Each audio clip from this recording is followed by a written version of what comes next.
In this video, we're going to look at sketching the more complicated sorts of polar curves, starting with one which is a great one to just recognize, even if, well, I'll work through a sort of technique for how we sketch it. So anytime you see 1 plus cos theta, even if it's multiplied by something, that is a cardioid. Cardioids are classic polar curves with very distinctive features that it is good to know this one.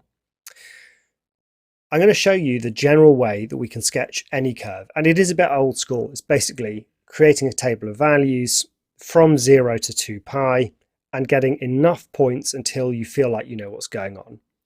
Now, I would say it's pretty useful to just know that a cardioid is basically going to look like something like this. Called a cardioid because it kind of looks like a heart if you turn your head inside, and cardioid related to sort of cardiac things to do with the heart.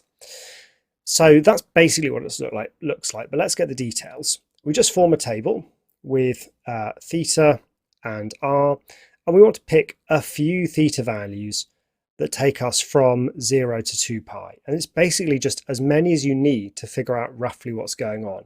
You don't actually need to do these in order, but why not? Let's start with just the big values like 0, pi over 2, pi, 3 pi over 2. And if we need more, we'll add more. So when theta is 0, we've got cos of 0, which is 1, plus 1 is 2, times 2 is 4. When theta is pi over 2, cos of that is 0, so 2 times 1 is 2.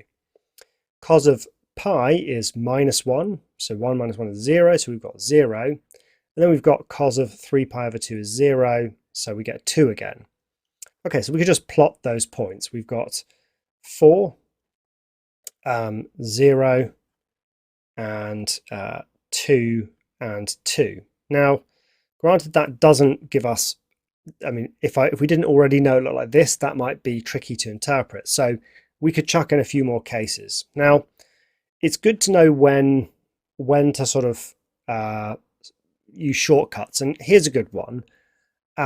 We know that cos is symmetrical. Basically, the journey from 0 to pi on a cos graph is the same as the journey from pi to 360 in reverse. So that tells me that this side here is going to be a mirror image of this side here. So I'm going to work out a few more values, but only for one side, and I'll just reflect it over at the end. So I'll do pi over 4, and I'll do 3 pi over 4 as well, but I'm not going to bother with 5 pi over 4 and 7 pi over 4. So for cos pi over 4, what do we have? Well, cos pi over 4 is root 2 over 2, plus 1, and then times 2 gives me 2 plus root 2. Now, if the question just says sketch the curve, then no one is marking your table. So rather than 2 plus root 2, I might be going with something like 3.4. That just gives me a help. It tells me when the angle is pi over 4, which is this, I should be 3.4 away, which is further away than this. So it's not going to be here, which would be about 2 away. It's going to be more like that. Now, how about for 3 pi over 4? If I do cos of 3 pi over 4, and then add 1, and then times by 2, I'm getting 2 minus root 2, or about 0.6. So when my angle is 3 pi over 4, I should be pretty close to the origin, so about here. And this already gives me basically the sweep of the curve, that it comes out like this, up through there,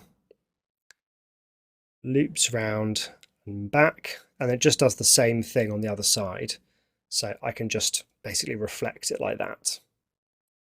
So that's how we sketch these curves. If your calculator has a table function where you just sort of tap in a few values for, well, your calculator will probably say X and it will give you some Y values. That can speed things up as well.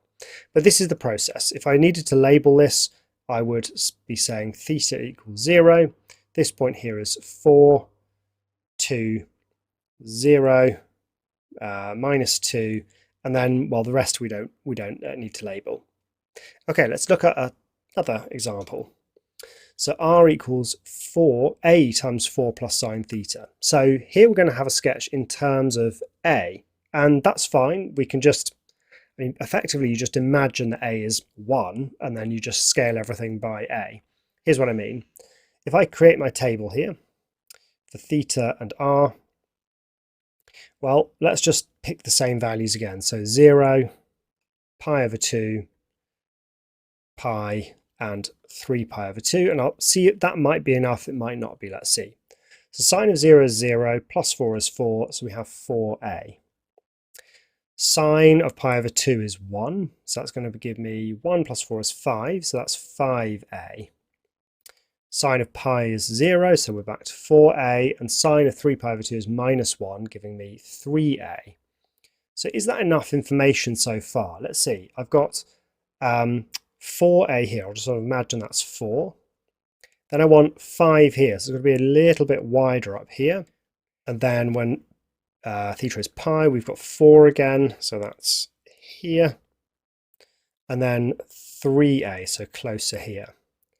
So that looks like it's going to be some kind of oval shape, maybe. We could just try another couple of values just to make sure. So for pi over 4, what do we get? Well, it's sine of pi over 4 plus 4, which is 4.7. So I'm getting like 4.7a. So here it should be pretty big. It should be bigger, longer than that, which is 4a. So let's say something like that. I can do the same thing over here. A pi has symmetry between 0 and pi. So I know this one's going to be the same. I could just check it on the other side. So rather than that, I might actually try 5 pi over 4. Really, you're just doing this until you feel like you know what's going on. So sine of 5 pi over 4 plus 4 is 3.3. So we've got about 3.3a. So down here, that's an angle of 5 pi over 4. I've got something quite close to 3, so maybe something like that. So this is looking like some sort of ovally shape, but of course it's hard to tell, but you're not expected to draw absolutely perfect sketches of these. And if they do ask for these sorts of things, you can only do your best by sketching a few points. If you ever really did want to know for certain, the answer is convert to Cartesian. So in this case, that would be something like r. Well, I might multiply through by r and get r squared equals a times 4r plus r sine theta. And that's going to give me x squared plus y squared equals a times root x squared plus y squared, and then r sine theta is y. But what you'll learn from that is that that's not particularly helpful. You don't do this and think, oh, I know that curve. So really, you can only do your best with these. I mean, this is a very ugly one here. It's not symmetrical at all, but I'm sure you'll do better. But that's the idea. You draw a table and then you do your best. Usually the sketch is just to aid you in some calculation coming later. Okay, let's take a break. And in the next video, we're going to try a few more complicated polar curves to sketch.